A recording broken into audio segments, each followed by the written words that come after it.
We're in Kansas City, Missouri, looking at the real deal zombies, Sphinxes, towers, ancient architecture.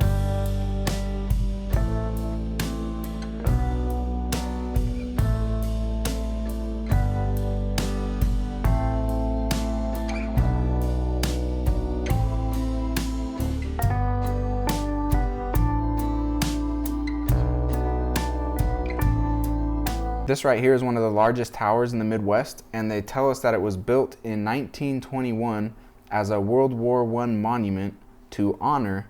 This is going to be a little bit of a slew of words here that I'm going to have to clarify a little later in the video, but they say that this monument was to honor the results of war and victory, which are embodied in peace and liberty. They also tell us that there was an ancient civilization here called the Hopewell, or the Hopewell mound builders, because they built mounds or pyramids, and they also built towers. But we're told that their towers disappeared, but here's this tower appearing in 1921 as a war memorial. Is this truly a 1921 war memorial, or is there a new date and story being placed on an ancient tower that's left over from previous civilizations? And then this architecture, this tower and the symbols on it, which we're going to explore, are also very much a match for what a lot of people refer to as the Tartarian Empire, Tartaria architecture, the Tartarians. And that's exactly what I'm going to show you in this video, is where this architecture, this tower, these symbols on this tower actually come from, and how the Hopewell mound builders and the Tartarians is actually just referring to these civilizations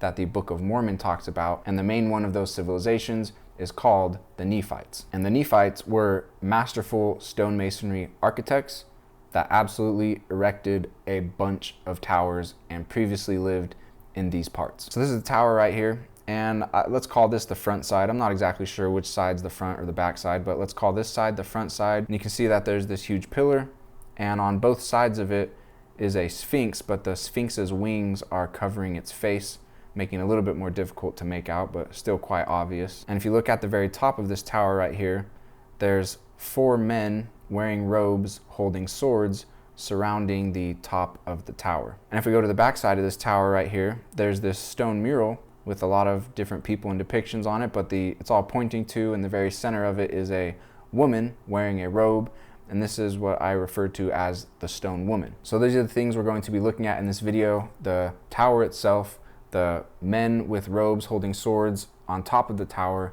the sphinxes on the sides of the tower, and then this stone woman mural that also is right there connected to the tower. And it says that the tower and the buildings surrounding it are designed in the classical Egyptian style. So this is Egyptian architecture.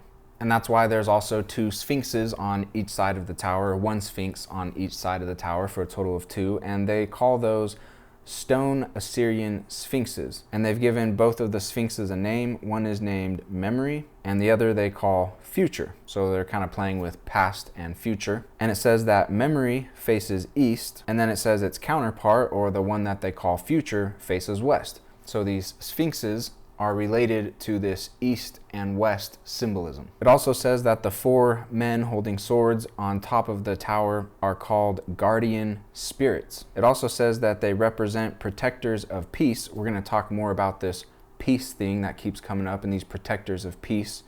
And that says that they hold a sword, and each one is named for virtue, honor, courage, patriotism, and sacrifice. And at the groundbreaking ceremony for this tower, the President of the United States at that time, President Coolidge, this is what he had to say about this. He said that this memorial has not been raised to commemorate war and victory, but rather the results of war and victory. And then it says that these results of war and victory are embodied in peace and liberty. Here's this peace thing coming up again. And if we look right here on this map of the United States, we're on the very western edge of the state of Missouri.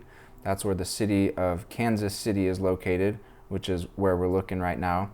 But just about 10 miles away is a city called Independence, just sits right outside of Kansas City, Missouri. And right in Independence, Missouri, there's a place called the UN Peace Plaza, or the United Nations Peace Plaza. This peace thing keeps coming up again. And if you look at this sign right here, on the UN Peace Plaza, it has a quote from President Harry Truman. And President Truman in 1945 signed the United States into the United Nations, and immediately after that went to this specific spot in Independence, Missouri, and made the announcement that the United States was now part of the United Nations. And it says right here, this is from a quote from his announcement, it says, "History has bestowed on us a solemn responsibility. We failed before to give a genuine peace." Talking about this peace thing again, and it says that previously they failed to give a genuine peace. And he says, "We dare not fail this time. We must not repeat the blunders of the past." Now there's a very, very huge message that they're kind of telling us right out in the open, but it's like slightly encoded. We got to decode it a little bit. Also, what this UN Peace Plaza site is what is called the temple site, or often referred to as the Mormon temple lot. So if you read this sign right here, it says, "On August 3rd, 1831, Joseph Smith Jr., the prophet and founder of the Church of Christ, often referred to as the Mormons, with 7 other church leaders, dedicated this site for the temple in the city of Zion, where this church believes the Lord will come to his people in the last days." So right here in this specific location in the small town of Independence, Missouri, which sits right outside of Kansas City, Missouri, is the UN Peace Plaza and the Mormon temple lot. They're both marking the exact same location. And what Joseph Smith originally said this site was, and what he dedicated it for, was the center place of Zion, the place where Jesus Christ will return for his second coming, and it's the place where he'll personally reign from. It's his throne location on earth. But then you also have the United Nations right here marking this spot as the UN Peace Plaza, which they refer to as their only memorial in the world to the peacekeeping forces of the United Nations. So right here, just to help us orient ourselves, on the right hand side, this is the UN Peace Plaza. On the left hand side, this patch of grass over here, this is the temple site where that blue sign's at, saying that this is the place where Jesus Christ is going to come in the last days. And then straight ahead, you have this huge building with probably the biggest dome I've ever seen on top of a building.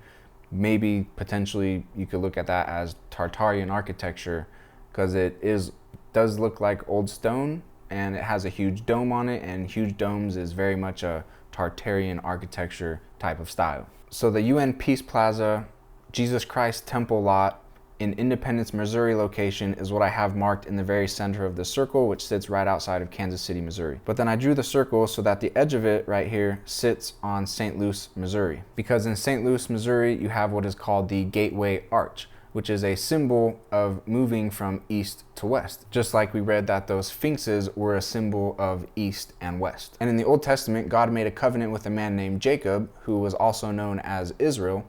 And when Jacob received this covenant from God, he described two things. Well, two things happened. One, he described that specific location as the house of God and the gate of heaven, and then he marked that specific location with a pillar. And in St. Louis, Missouri, you have a huge gate called the Gateway Arch, which is a symbol of moving from east to west. And in the scriptures, it talks about the second coming of Jesus Christ being as the sun coming from the east to the west. And then also in St. Louis, Missouri, you have the world's tallest Corinthian pillar, which I believe is Jacob's pillar. And for a full breakdown of this, because I'm not going to cover everything right now, you can see this video right here, which gives you a full breakdown of what's going on in St. Louis, Missouri with the Gateway Arch and this world's tallest Corinthian pillar. But what I'm pointing out right here is that Jacob marked the promised land, the God's house on earth, the gate of heaven location with a pillar. And there's the world's tallest pillar sitting right there in St. Louis, and also a gate or a gateway arch, the gate of heaven symbol also sitting right there, which is a symbol from east to west. And so if you take that gate and that pillar as marking the God's house on earth location, and a gate is an entrance or a passageway into a location from east to west, then what we see right here is St. Louis is the gate of heaven entrance into the center place of the city of Zion, the city of God, God's city, God's house on earth. You come in through the gate from east to west, which is St. Louis. And then when you get to the center place, which is in Independence, Missouri, that's where you have the UN Peace Plaza and or the Mormon temple lot, marking the center place of Zion, where a temple will be built for the return of Jesus Christ, his second coming. And then just next to that in Kansas City, Missouri, that's where you've got this huge tower with these Sphinxes, also symbolizing east, and west. And that's why you see right here in this small town of Independence, right outside of Kansas City, a very, very deep interest in this small specific location by the United Nations and the United States, specifically the presidents of the United States and the United Nations, so much so that right when Truman signs the United States into the United Nations, here he comes to announce it to this specific location, the center place of Zion location. He makes that announcement, and he also talks about we can't repeat the blunders of the past. We failed to give a genuine peace before. Those blunders of the past is talking about Joseph Smith coming to this location, identifying it correctly as what it is, the center place of Zion, a very holy, special place, God's house on earth location, the land promised to Abraham, Isaac, Jacob, and Joseph, still marked with the pillar and all of that. Here's President Truman saying, yeah, we can't let all that happen again. We messed that up previously. We can't mess that up again. We can't let people know how special and holy these places actually are, and that the second coming of Jesus Christ is actually going to happen, that Jesus Christ is actually real. That whole story, blunders of the past that messed up our peace. We failed to give a genuine peace. We can't mess up like that again. And the reason it's all talk about peace, peace, peace is because that's their advertising, that's their branding, that's Lucifer appearing as an angel of light, when really what we're seeing is him, Lucifer, and his church operating through the United Nations and the governments of the nations to basically deceive us and keep all this stuff a secret and lie to us about basically everything. And the Bible is actually very, very clear about how Lucifer uses the words peace and safety to deceive us. Like this verse right here in Thessalonians says, when peace and safety is being preached, destruction cometh suddenly. Or this verse right here, it's saying the prophets, the leaders of the people are telling them peace,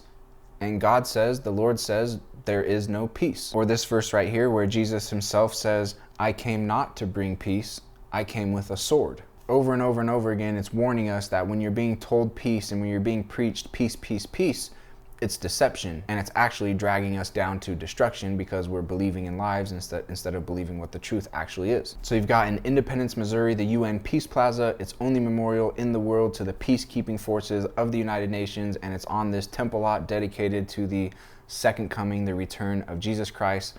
That spot is the center place of his house on earth location. And the devil is there saying, peace and safety, peace and safety, peace and safety. We own this spot. We can't repeat the blunders of the past, like actually letting people know that all this stuff is real. And that's why when we come back to the Kansas City Tower right here, President Coolidge is saying that it is a memorial to the results of war and victory, which are embodied in peace and liberty.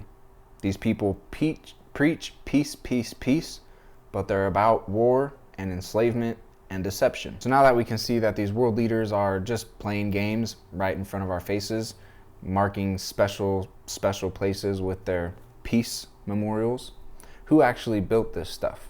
There's actually a book that does a really good job at explaining who built these things, and it's a book that talks about Egyptian style people living in these same lands anciently, building towers, for example. And this book is a book that a lot of people have a lot of feelings and thoughts about, but they've never read one word of it. They've never cracked it open and seen what it actually says. And this book is the Book of Mormon. And just in the introduction of the Book of Mormon, it says it's a record of God's dealings with the ancient inhabitants of the Americas. I'm not talking about the Mormon church when I'm talking about the Book of Mormon. I'm talking about the Book of Mormon and what the book actually says. And there's a difference between the Mormon church and the Book of Mormon. A lot of what the Mormon church believes and practices, or did believe or practice previously, is not in the Book of Mormon. In other words, the weird stuff that you've heard about the Mormons that you probably very much disagree with is not in the Book of Mormon. The Book of Mormon, like it says right here, is an ancient record of God's dealings with the ancient inhabitants of the Americas. So the ancient people, the Hopewell or the Tartarians that were in the Americas, specifically the United States of America, that land, that's what the Book of Mormon is talking about, those civilizations. And this is why Joseph Smith, being from New York, went to Independence, Missouri, and identified and dedicated that place as the temple spot, the center place of Zion for the return, the second coming of Jesus Christ. Is because when he translated the Book of Mormon from ancient Egyptian records into English, he learned through that process that the Book of Mormon, like it says in the introduction, is a record of God's dealings with the ancient inhabitants of the Americas. And the ancient inhabitants of the Americas were a remnant of the seed of Jacob. It's just the continuation of the covenant that God made with Abraham, Jacob, and Joseph, that he'd always bring that seed back to the promised land location. And that's what the Book of Mormon is talking about, and that's what Joseph Smith was also doing as a seed of Joseph, was going back to that original location and calling it what it is and dedicating it for what it is. And then the devil's church shows up and go, nope, gotta squash that. We can't repeat the blunders of the past. Don't let people know about this stuff anymore. And right here in the introduction of the Book of Mormon, it talks to us about how there was a civilization previously in these lands before us called the Nephites, and they were descendants of Joseph of Egypt. And it says in just the second verse of the Book of Mormon that their learning, their language, their style was Jewish and Egyptian. And so if this tower in Kansas City, Missouri, and many other towers across the country are left over from the Nephites, the civilizations the Book of Mormon talks about, well, it says they were Egyptian-style people. And what do they say about this tower and the buildings surrounding it? Designed in the classical Egyptian style. And then there's also two Sphinxes next to it, and the Sphinxes are an east to west symbolism once again. And we'll see as I show you a few more verses from the Book of Mormon right here that this Nephite civilization as described in the Book of Mormon matches exactly this Hopewell mound builder architecture and this Tartarian architecture. This verse right here says that the people, the Nephites, began to be very numerous. They scattered abroad upon the face of the earth, and they built large cities and villages in all quarters of the land. Very large population, building a lot of buildings, a lot of cities, a lot of villages. And the people had multiplied insomuch that they were spread out upon all the face of the land, and they had become exceedingly rich because of their prosperity in Christ. And the whole face of the land became covered with buildings, and the people were as numerous almost as it were the sand of the sea. So it's describing a population of people extremely, extremely numerous, way more numerous than us currently, and that they built a lot of buildings and a lot of cities in all quarters, all parts of the land. And then it talks specifically about the materials that they used. It says they became exceedingly rich in gold, silver, and in precious things, in fine workmanship of wood, in buildings, in machinery, in iron, in copper, in brass, and steel, and they made all manner of tools of every kind to till the ground, and weapons of war, because they were a civilization that had to deal with war a lot because they were such good architects and built such amazing cities that other people wanted to come and conquer and take over, so they had to defend themselves against invaders. And one thing I always like to point out is it says they had machinery. These weren't poor dirt rag people. These were advanced stonemasonry civilizations, extremely populous, extremely advanced architecture, and they had all the machinery that they needed in order to achieve all those things. Many buildings were built, and a great tower was built on a hill. And then we read in another verse that there were a lot of towers in all the land. And what do we see in the United States of America land nowadays? These big, huge stone towers everywhere. Where did they come from? It also talks about they had pyramids, but the word pyramid never shows up in the scriptures, not in the Bible, not in the Book of Mormon. The words that the scriptures use for pyramid is mounts, mountains, and hills. If you pay attention in the Bible and the Book of Mormon, they go in and out of their mounts and their hills a lot. Like this verse right here, Nephi did go into the mount oft, and he did pray inside of that mount oft. Another verse right here says he came down off from the mount and he went up into the mount. Like this picture of a pyramid right here, you can go up and down it. You can also go in it and out of it. This is the architecture that the Nephites were building and living in, some of it. They had also castles and star forts and all that stuff, but they also had pyramids, but their pyramids aren't called pyramids in the scriptures. They're called mounts and hills. And this book right here is written by the federal government and the Smithsonian Institute in the 1840s, and it's very much admitting that in these same areas there were big mound building civilizations. Mounds are pyramids, and this book talks about the Hopewell and the Adena mound builder civilizations, which is really just talking about the Nephite civilizations that the Book of Mormon talks about. Like this right here is an image from inside of the book where it shows they have a little obelisk layout. Some stone obelisks were erected, and so this is where I say, like at the beginning of the video, I said, what are we looking at here? Is this a tower built in 1921, or is this an Hopewell or Tartarian tower, which is actually a Nephite tower? So now when we come look at this World War I memorial tower, does it match the civilization, the ancient inhabitants of Americas